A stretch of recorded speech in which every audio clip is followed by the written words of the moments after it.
leather. So we talked about some flint knapping, and next we're going to tie two things I love together. We're going to do flint knapping and leather working. So this is a knife that was made from rose quartz and the femur of a deer and sinew from the deer, which is the tendon from the deer's back. This is a knife like early man would have had.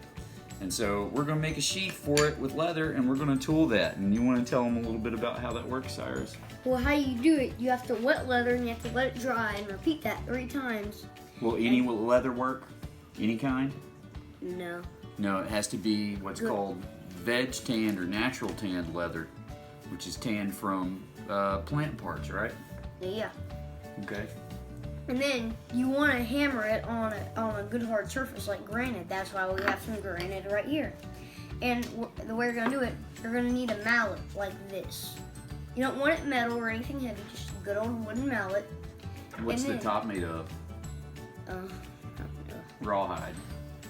A rawhide. And then you're going to get some tools like this. And then whenever you damp it down, you're going to want to hammer it at least 3 times, depending how big it is. If it's a small one, let me get a small one, like this, you're only going to want to tap it barely even 1 time, but if it's a big one, which this one's my favorite, but it is fairly big, you're going to want to hit that at least 3 good times, and it should be good. And also in leather tooling, we do have a scalpel. You have to be very careful with it. Oh, where's the scalpel go? It's over there.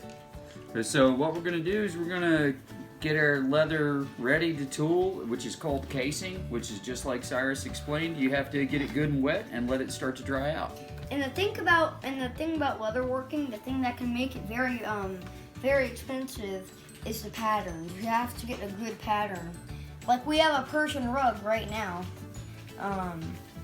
and leather stamping is kind of like the Persian rugs. You can look at a Persian rug, you can take the idea, and then you could put it on leather, and technically that's why I always thought of it whenever I looked at leather work.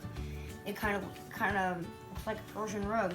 Right, so we're going to get this leather wet and we're going to get it ready, and then we'll show you the tooling. Okay, so our leather has been good and wet and started to dry back out and cool off, and now we're ready to start stamping. So the stamping tools are specially for leather, and they're made of usually stainless steel or tool steel, and they're really tough, and they all make a different design. And once the leather's wet and you stamp into it, it'll always keep the impressions you leave in it. So here's how that works. You see that? It makes a nice little impression there. Now we're just going to continue our border across here.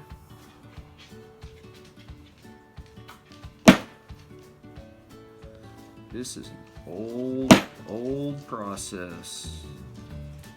Nowadays, they're probably just using ginormous, one big stamp on a robot that just comes and presses it down. That's right. Nobody hardly hand tools leather anymore. Everything nowadays is mass produced.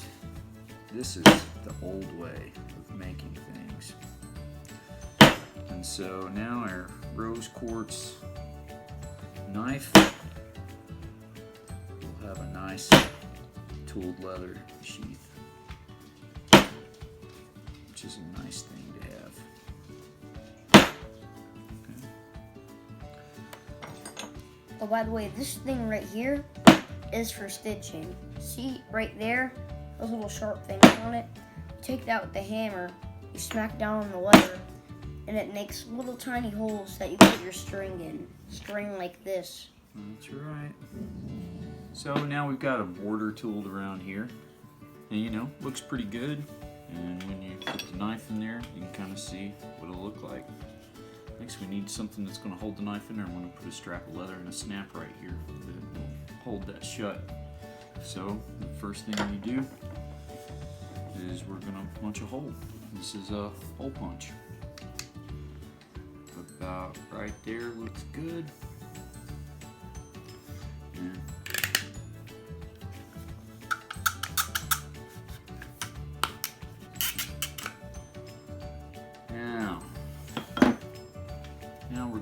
a strap that'll go across there to hold it.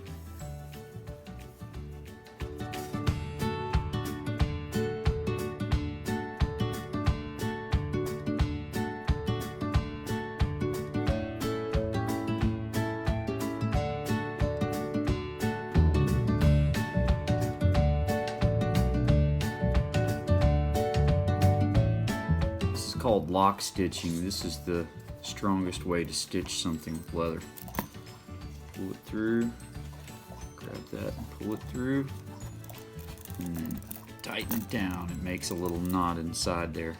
Seam. Okay, so after we put some snaps in there to keep it closed and some rivets on the back for a belt loop, we stitched it up and we cleaned up the edge, and now we've got a nice homemade knife sheath that looks really, really nice for our homemade Native American rose quartz knife. Oh wait, get the camera a little closer so I can see the style on that. Hold it still. Alright, so if you were wondering what this string on there is, it's some sort of thing on, well, what's it? Sinew. Sinew. It comes from deer. It's like a little, like, isn't like membrane? It's like ligament, connective tissue. What's the handle made of? It's made of like deer bone. Yep. So that looks like it's artificially made, but that's a real deer bone, and that's a part of the like it's like deer membrane, but it's not real. This is artificial, but the bone's real. But this is really strong, and it's good to hold the knife onto that bone. Turned out good. Yeah.